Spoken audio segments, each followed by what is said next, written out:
If talking about money makes your chest tighten, you are not bad at business. You are responding to centuries of conditioning around care work. But a doula training that avoids money conversations, it really sets people up to burn out. So let's actually talk about what you should charge and why. And we're going to look at some of the hard numbers, which will be very helpful because pricing is never just about the numbers. This is about worth and power. And, we've been taught for like who's allowed to ask for more and who isn't. There's some really interesting research if anybody wants to nerd out on this at Forbes. They've talked about, how women undercharge. We don't apply for jobs that we don't, you could have all of the criteria and still not apply. I mean, there's more people called, I can't remember, John on the Fortune 500 than there are women, or at least there was a few years ago. So power and money, it's been coded as this like kind of masculine thing for a very long time. And women who speak confidently about money were also typically labeled aggressive or unlikable.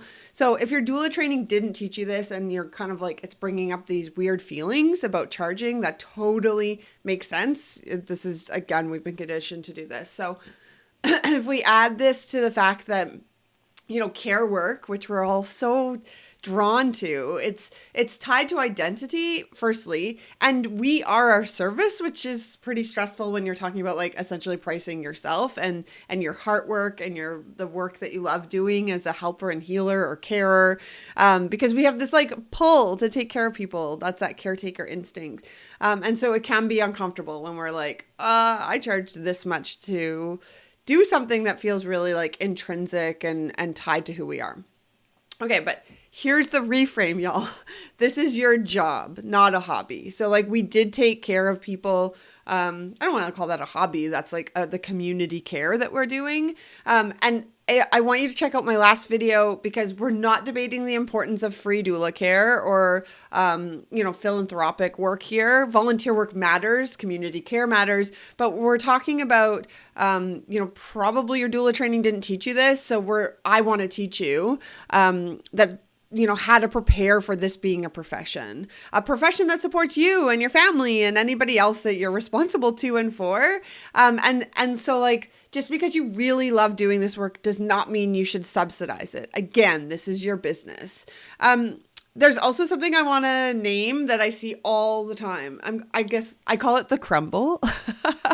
Okay, so let me go so you can see this in my iPad. Here we go. Okay, so this is what I'm calling the crumble. So this is the person you're having a consult with. An artist, I am not. Okay. And they loved your consult. So this is their happy face. They're like, it's so great. Here's you. So you, even within your consult, have been giving them love and care and info. There we go. And so they're like having such a good time. They think you're really, really great. And then they say, oh, how much do you charge? This is where they're trying to complete the loop by giving you money. And you collapse, you crumble, it feels uncomfortable, and suddenly this potential client is also feeling the uncomfortable that you're feeling. So now the money is part of yuck, which also taints this part because we didn't get to have this cycle. They're giving you money, you're giving care. They're giving you money, you're giving care. And so when we have this thing that makes us uncomfortable when we're talking about the rates, we can feel a little bit dysregulated, which means the person that we're supposed to be taking care of also can feel some of that yuck and feel like they need to take care of you in some way. And all of these things are really, really subtle. Okay. Let me go back to turning off my beautiful art. Okay. So like, these are really subtle things, but they're felt very deeply because our job is to be taking care of the person. Right. And so that dynamic of like of breaking that cycle, it does not serve anybody. So there's a few things that can do this. One is scarcity. So most of this work is done by women and queer folks. And we always have this idea that there's this like pie to be split up and there's just like a little bit of pie that we're all kind of fighting over. So that scarcity mindset can be a part of it. Also desperation. And y'all, I have been there. I was a single parent. Doula work has kept my lights on my whole adult life. And so I know that there would be times that I was like, I really, really need you to book because I really need this money for my rent, or I really need this money for food. And that desperation can like, it comes out, that people can feel it. And so the trick is somehow finding that space where you are feeling really powerful about what you're charging. You know that there's enough people having babies. There's enough people struggling in their conception journey. Unfortunately, there's enough families experiencing loss. There's so many people struggling with the postpartum period. Like there's never going to be a shortage of babies. And so, you need to feel really confident in this and kind of like shake off the fear part that you might have. Okay, I also want to talk about experience. So again, we're deciding how much do we charge, how do we talk about money, remember. So I want you to think about your experience because this is really where people undercut themselves, especially women and queer folks. So the worth is not the number of births you've attended. Have you been a camp counselor? Did you work in a daycare?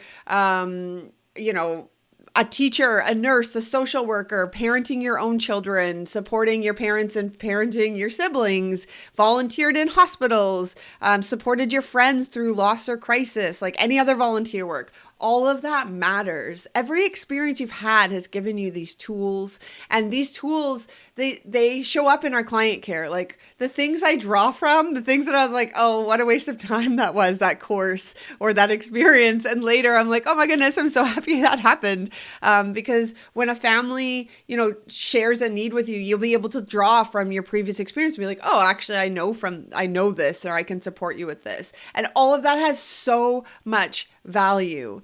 So I don't want you to think just because you just finished your doula training that you're like starting from zero. Okay, let's get practical. I need a new page. Don't worry. More art is coming, y'all. Okay, so let me go over so we can look at this together. All right, so we're now thinking of our prices. So how much are we charging for our service? So let's pick very practical numbers here. So first, what do you need to make in a year? So I'm going to say I need to make $70,000. Now we're going to add taxes. This is going to vary where you live, but they're usually between, my microphone's in the way here. Okay. Well, they're usually between like 10 and 30,000-ish if we're looking with this kind of number. And then we need to add some of our expenses, like what is included in this? I don't know. Let's go with our website. I would say your parking, your gas, your tools. So if you buy a tens machine or a peanut ball or something like that, anything like that. So I'm going to say it's about $10,000 a year. Yours might be higher or lower depending. Oh, this is also childcare. Okay. That's a big one. Okay. So this is now your operating. So that's $100,000. So that's what I need to like keep. I need $100,000 coming in my household to make this work and keep the lights on or whatever the thing is. Okay, so now you need to look at your capacity. So we have what we want to make, but now we need to talk about how many people we can serve. So again, this example is for a birth doula. And so you want to think about how many clients can you realistically take in a year? So I don't want you to think of like, oh, the absolute maximum. I want you to think of something that's reasonable. So if you go with like the actual maximum, maybe cut that in half as like a quick tool. Also account for the seasons you don't want to work. So I don't like working in July and August. I will in a pinch, like this coming July, I do have a client, but my preference is to have that time to be off call. I also don't like working in December and January. And I kind of avoid February just because the weather's really bad here. And so the likelihood of getting snowed in is very high where I live. Okay, so I would look at the other months and decide. So let's say I could take about, let's pretend, so I'm just sharing my things, but in this example, let's pretend that you don't mind working 12 months of the year. Just so you know, each birth doula client is about, I'm going to write it down here just so you can see, it's about 22 billable hours per client. Okay. That's include like your consult, your prenatal visits, your birth, and your postpartum care. That's on average. So some of my clients are about 15 hours. Some are 35, but it like works out to be about 22 hours. This is my average after, I don't know, I think I did it after my first 100 births. And so I just kind of kept that as my statistic. Okay. So I can take 3 clients a month. Okay. So let's do 3 times 12. That's 36. So I can take 36 clients per month. Okay. So now I want to divide my 100,000 divided by 36. That is about 2777. Okay. I'm going to move this up a little bit. Oh, okay. It's not now. Okay. So that's about my average that I would need to pay myself, to pay my taxes, and to pay my expenses. But you do need profit because you want your bank account to always have some profit in there. And that's how you can do things like, oh, I want to buy a new laptop, I want to buy a new car, I want to go on to a doula retreat, like what any of those things. So let's round up this package here and let's say $3,000. Okay. Oh my goodness. Sorry, y'all. So this is how much you would need. You need to charge $3,000 per client. I'm going to go back to just turning off my iPad here. Okay. So you need $3,000 per client in order for this to be reasonable. But now you need to kind of test against your community, your industry, what other doulas are charging. It doesn't, as I mentioned in the previous video, it's not like it just shows you what the range is. So if the doulas in your community charge between $1,500 and $3,200, you know that you're in the range, and that's great. If they say the range in your community is between $1,200 and $2,500, now you're slightly out of range, which does not mean you now need to add more things to it. You just need to emphasize the value. Okay. But please, if the range in your community is 4,000 to 6,000, please don't come in at 3,000 because now you're driving the rates down and we want to be bringing them up. There's a bunch of reasons for that. One is it makes it a living wage because we require a living wage to do this work, but also insurance providers. So for, some of the providers that will reimburse doula care, they will see that this is actually what the range is, and they will also raise what they pay doulas, which is what's slowly been happening. Because when it first started, it was like $300, and now some states have it as high as $3,000. But we have to keep raising the industry standard so that insurance will meet us where we are, okay? And undercutting hurts everybody. So please don't do it. If we want to do philanthropic work, we can do that separately, but there's people that can pay. I mean, there's people that spend more than this on their strollers or their, think about people pay on their weddings, and this is like a way more important day, or like their aftercare. And so when we're dropping the prices, nobody can make a living wage. So we need the rates to rise, not fall. Again, you can have premium services. That's not more labor, just like add more value. Okay.